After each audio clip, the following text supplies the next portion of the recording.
Bien, moi, rapidement, je ne vais pas revenir sur tout ce qui a été dit, évidemment, mais simplement sur Paris, le 30 mars prochain, nous ne sommes pas dans la démarche qui va être engagée par certains départements concernant la légalité des démarches préfectorales. Nous avons pensé à RESS et évidemment,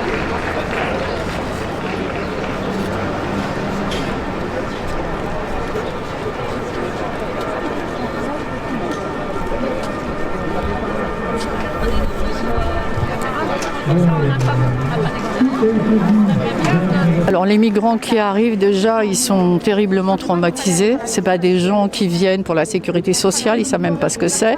La plupart d'entre eux, enfin un certain nombre, arrivent en France sans rien connaître sur la France, il faut le savoir. Ce sont des gens qui ont été multitraumatisés de là où ils viennent, beaucoup en tout cas. Donc s'ils veulent demander l'asile en France, ils sont obligés de passer un coup de téléphone. Pour passer un coup de téléphone, il faut avoir un téléphone et mieux un smartphone parce que normalement vous recevez un SMS et vous avez des informations qui vous arrivent. Si vous avez un petit téléphone de rien du tout, c'est compliqué. Deuxième, donc, discrimination à l'arrivée, discrimination, j'ai envie de dire, économique, parce qu'il n'y a pas d'égalité déjà, ce qui n'est pas normal dans l'accès aux droits. Ensuite, il est impossible, hein, vous voyez comme je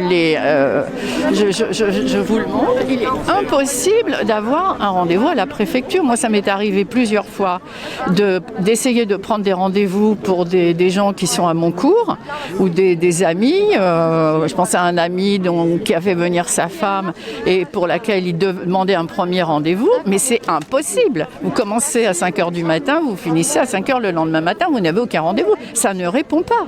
On vous dit rappelez plus tard. Donc là, discrimination manifeste. Ceux qui ont réussi à avoir un rendez-vous, c'est une chance. Donc il n'y a pas d'égalité d'accès à leurs droits. Hein. Ensuite, si vous ne parvenez pas à avoir un rendez-vous téléphonique, vous pouvez prendre un rendez-vous via un mail. Voilà. Donc, il vous faut donc manifestement un smartphone, ce qui n'est pas pratique, voire l'accès à un ordinateur, ce qui est plus simple, à condition bien entendu d'être accompagné, parce que je ne sais pas si vous avez regardé les sites d'accueil des préfectures, mais c'est très compliqué à comprendre, en fait, déjà pour nous, alors pour des personnes qui viennent d'arriver, qui ne parlent pas français, et même pour celles qui parlent français, c'est de toute façon très compliqué. Donc, le fait de dématérialiser la demande de rendez-vous est clairement une discrimination. Et actuellement, ce que je vous dis, je le tiens d'avocate, pour avoir un rendez-vous en préfecture, il faut attendre le rendez-vous en main, n'est-ce pas, entre 1 an et 1 an et demi. C'est totalement insupportable. 1 an et demi, sans pouvoir avoir l'aide aux demandeurs d'asile. Il y en a plein qui ne l'ont pas. Sans pouvoir travailler, c'est-à-dire sans argent. Certains sans logement. Sans cours de français, puisque en fait le gouvernement n'en donne pas et ceux de la mairie de Paris ne sont pas gratuits. Ils font quoi en fait ? C'est la désespérance générale.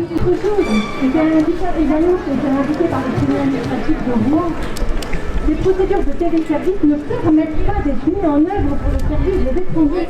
Et pour autant, les préfectures s'en emparent de manière massive, le mettre alors même que ça n'est pas par les services de la préfecture ne sont pas légales. Le tribunal administratif de Rouen a effectivement sanctionné la préfecture de Seine-Maritime. Depuis le confinement, il n'est plus possible de prendre des rendez-vous pour déposer son dossier. Donc on se retrouve avec des tonnes de gens qui sont sans papier parce qu'ils ne peuvent pas se faire régulariser.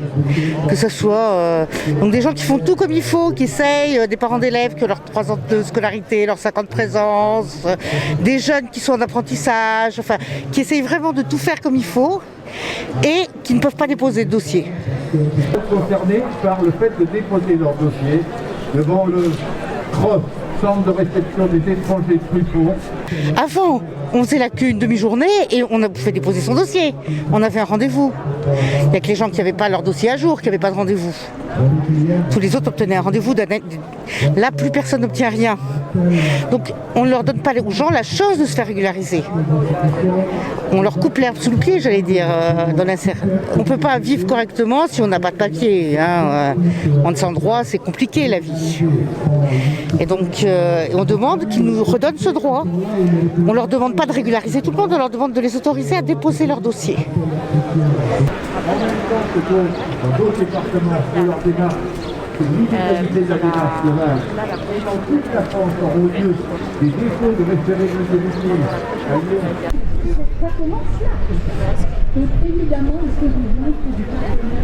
faut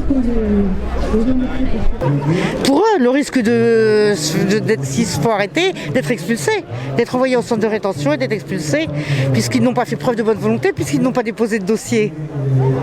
Donc c'est un cercle vicieux et c'est une catastrophe. Enfin, il y a des gens qui n'arrivent pas à avoir leur renouvellement, qui perdent leur travail.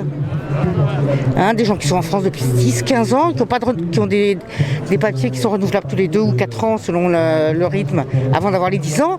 Et s'ils ne peuvent pas les faire renouveler, leur patron peut les mettre dehors, ils se retrouvent plus en règle.